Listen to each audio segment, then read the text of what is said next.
All right, today we're going to solve a bit of a digital mystery. Whatever happened to the internet's most famous butler? Yeah, let's dive in and find out what became of Ask Jeeves. Think back for a second. If you were online, say back in the late 90s, you probably didn't Google stuff, right? No, you had a way more sophisticated method. You asked the butler. That's right, that polite, impeccably dressed guy named Jeeves. He was the face of the internet's go-to spot for answers. You know, the real genius of Ask Jeeves wasn't just the tech behind it. It was the branding. I mean, the character of Jeeves, who was based on this famous valet from P.G. Wodehouse's books, was just a total masterstroke.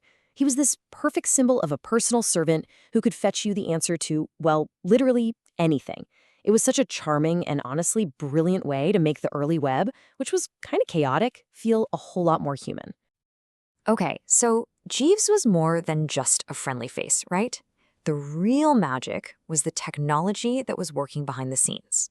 So while all the rivals, like Alta Vista, made you think like a computer, you had to use these specific keywords, Ask Jeeves let you just be human. It was built from the ground up to understand natural language. So instead of typing banana calories, you could actually ask a full question like, how many calories are in a banana? And that, for the time, was an absolute game changer for just how easy it was to use. And see, that's what made Ask Jeeves so fundamentally different. It wasn't trying to be just another search engine. It was an answer engine. The whole concept, which was dreamed up back in 1996 by Garrett Gruner and David Wharton, was that the goal wasn't just to throw a bunch of links at you. It was to give you a direct answer. I mean, think about it. That's a vision of the internet that was, in a lot of ways, decades ahead of its time. But here's the thing. Being ahead of your time, especially during the whole dot-com boom, that could be a really dangerous place to be. And pretty soon, Ask Jeeves found itself in this brutal fight for survival, a fight that would totally reshape the company. Man, the company's journey was a total roller coaster. So it was founded in '96, went public, and just grew like crazy. But by 2005, the whole digital landscape was changing, and that's when it got snapped up by the media giant IAC. And then, just a year later, in a move that honestly shocked everybody, they fired the butler. And by 2010, they made their most drastic move yet. They completely gave up on competing in the search game. And if you want to understand just how huge Ask Jeeves was at its peak, just look at this number. When IAC bought the company in 2005, they paid, get this, a staggering $1.85 billion. We're not talking about some small startup here. This was an absolute titan of the early internet. So that decision to get rid of Jeeves in 2006, well, it was all part of this big plan to modernize and go head-to-head with Google, rebranding as just Ask.com. But it totally backfired. It created this massive identity crisis. The charm, the thing that made it special, was just gone. They even tried bringing back a CGI version of him for the UK market in 2009, but nope, the magic just wasn't there anymore. The brand had lost its way. So this whole identity crisis really came to a head in 2010. I mean, Google's dominance was just getting bigger and bigger, and the company had a choice to make. Do we keep fighting a battle we're clearly losing, or do we pivot to something totally new? And this quote from the New York Times man, it just captures the moment perfectly. The competition, let's be real, we're talking about Google, was insurmountable.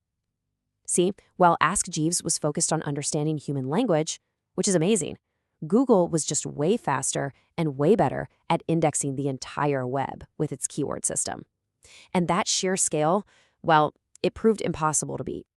And so the decision they made was pretty dramatic. Ask.com completely shut down its own search technology. They laid off around 130 search engineers and started outsourcing their search results to someone else. The dream of being a top-tier search engine? It was officially over. But wait, this wasn't the end of the story. Not by a long shot. In a really fascinating move, the company decided to go back to its roots, back to what made it famous in the first place. They revived their focus on being a question and answer service, and they did it by combining their huge archive of old questions with a brand new community-driven Q&A platform. So you're probably wondering, if Ask.com isn't a search engine anymore, then what is it today? Well, the answer is pretty fascinating. It didn't die. It multiplied. Okay, so today the parent company is called Ask Media Group. And get this, it owns a huge portfolio of websites that I guarantee you've used. Ever looked up a word on dictionary.com or thesaurus.com? Yep, that's them. They also bought the massive info site about.com and the social Q&A network Ask FM. So in a way, the ghost of Jeeves is quietly powering some of the biggest names on the internet.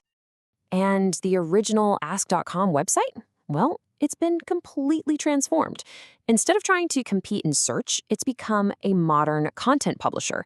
You can see from this breakdown here, it's mostly an e-magazine and news aggregator now, filled with articles and quizzes and stuff. That original Q&A service is still there, but it's just one piece of a much, much bigger media site. So when you look back, the story of Ask Jeeves is really a story of adaptation, isn't it? It started as this revolutionary idea, kind of lost its way in the search engine wars, but ultimately it survived by completely transforming itself. And it leaves us with this really interesting question to think about. Jeeves was the valet for the early internet. But as we move into this new age of advanced AI and all these new ways of finding information, who or what is going to be answering the questions for the next generation?